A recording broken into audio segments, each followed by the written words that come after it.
नमस्कार दोस्तों, आप सभी का स्वागत है हमारे YouTube चैनल में। तो आज हम बात करने वाले हैं केदारनाथ जी के बारे में, जो कि दिव्य ज्योतिर्लिंग है भगवान शिव का। तो आइए जानते हैं केदारनाथ की कथा के बारे में।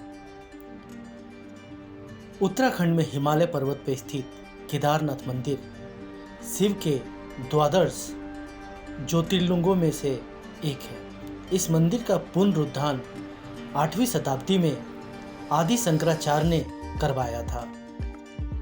स्कंद पुराण के अनुसार केदारखंड में भगवान शिव जी पार्वती जी से केदारखंड की महिमा का वर्णन करते हुए कहते हैं कि केदारखंड 50 योजन लंबा तथा 30 योजन चौड़ा है।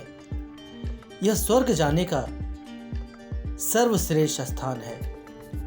यह पृथ्वी के अन्य भाग से अलग है।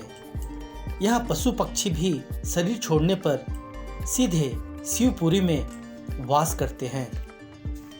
यह क्षेत्र अनेक तीर्थों और वनों से युक्त है। यहाँ सैकड़ों शिवलिंग तथा कई पवित्र नदियाँ प्रवाहित होती हैं। इस क्षेत्र की मंदाकिनी, मधुगंगा, क्षीरगंगा आदि नदियों में स्नान मात्र से ही मनुष्य को मोक्ष की प्राप्ति हो जाती है। केदारनाथ जी के प्राचीन मंदिर का निर्माण पांडवों द्वारा करवाया गया था। पौराणिक मतानुसार केदारखंड में शिवलिंग तुंगनाथ में बाहु, रुद्रनाथ में मुख, मदमहेश्वर में नाभि तथा कल्पेश्वर में जटा के रूप में शिव जी की पूजा अर्चना की जाती है। कहा जाता है कि पांडवों द्वारा स्वयं को देख लिए जाने के अंदेशे से शिव जी ने केदारखंड में भैंसा रूप धारण कर लिया था। शिव महापुराण में उल्लेखित है कि कौरवों और पांडवों के मध्य होने वाला महाभारत युद्ध न्याय और अन्याय के मध्य तथा धर्म और अधर्म के मध्य लड़ा गया था। इस युद्ध की जिम्मेवारी केवल कौरवों की नहीं थी, इस युद्ध की जिम्मेवारी पांडवों की भी थी। इस युद्ध का दुष्परिणाम समूचे राष्ट्र को भुगतना पड़ा था। युद्ध की समाप्ति के बाद जब पांडवों ने इस युद्ध के कारणों एवं परिणामों पर विचार मंथन किया तो वे अत्यंत दुख से व्याकुल हो उठे। उन्हें महसूस हुआ कि उन्होंने अपने ही हाथों से अपने सगे संबंधियों को तथा कुल के लोगों का विनाश कर दिया है। अतः वे गोत्र हत्या तथा कुल नाश के पाप से मुक्ति प्राप्त करने के लिए बेचैन हो उठे। जब उन्हें कोई मार्ग न दिखा तो वे भगवान वेद व्यास जी के पास प्रायश्चित करने के तरीके से एवं पाप मुक्त होने के विधि जानने के लिए पहुँचे। वेद व्यास जी ने कहा कि संसार में हर पापी के पापों का नाश हुआ है, लेकिन जिन्होंने अपने ही कुल का नाश किया हो, जो अपने ही बंधुओं की हत्या के दोषी हों, ऐसे प्राणियों का कभी कल्याण नहीं हो सकता। यदि तुम इस पाप से मुक्ति पाना चाहते हो तो केदार क्षेत्र में जाकर भगवान शिव के दर्शन पूजन करो।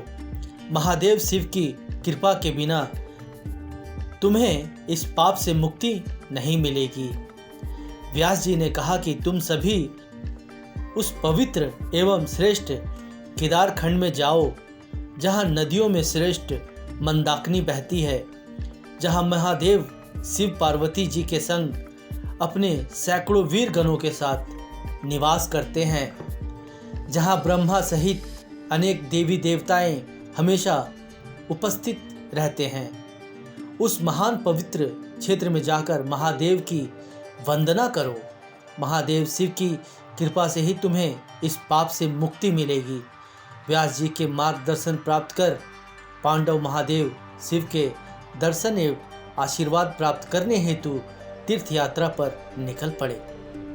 सबसे पहले पांडव काशी पहुँचे कि महादेव शिव के दर्शन उन्हें वहीं हो जाएंगे, किंतु महादेव शिव पांडवों के इस कुलघाती कृत्य से नाराज थे। उन्होंने पांडवों को दर्शन नहीं दिए। पांडव निराश होकर व्यास जी के बताए हुए केदारखंड क्षेत्र में भगवान शिव की पूजा अर्चना एवं आशीर्वाद प्राप्त करने पहुँचे। भगवान शिव ने जब पांडवों को केदारखंड में आते देखा तो महादेव गुप्त काशी में जाकर अंतर्ध्यान हो गए। आगे जाकर महादेव शिव एक भैंसे का रूप धारण कर अन्य जानवरों के मध्य जाकर विचरण करने लगे। उधर आकाशवाणी के द्वारा पांडवों को ज्ञात हुआ कि महादेव एक भैंसे के रूप में इन अन्य पशुओं के मध्य मौजूद हैं। जैसे ही महादेव शिव को यह ज्ञात हुआ कि पांडव उन्हें भैंसे के रूप में खोज रहे हैं तो वह वहाँ की दलदली धरती में धंसने लगे। जब भीम ने देखा कि महादेव वहाँ से कहीं और जाने वाले हैं तो उन्होंने भैंसा रूपी महादेव की पूंछ पकड़ ली। उसी समय सभी पांडव करुणापूर्ण भाव से विनती करते हुए महादेव शिव की स्तुति करने लगे। उनकी इस श्रद्धा भक्ति एवं स्तुति से भोलेनाथ शिव प्रसन्न हो उठे। पांडवों की प्रार्थना पर महादेव शिव इस केदारखंड में भैंसे के पृष्ठभाग की आकृति के रूप में हमेशा के लिए स्थित हो गए। पांडवों ने विधि विधान के साथ महादेव के इस केदारेश्वर नामक शिवलिंग की पूजा अर्चना की। तब महादेव ने आकाशवाणी के द्वारा पांडवों को आशीर्वाद दिया कि हे पांडव, मेरी इस पूजा से तुम्हारे सभी सकल मनोरथ सिद्ध हो जाएंगे। भगवान शिव के इस भैंसा के पृष्ठभाग की आकृति में शिवलिंग का पूजन कर सभी पांडव गोत्र हत्या के पाप से मुक्ति पा गए।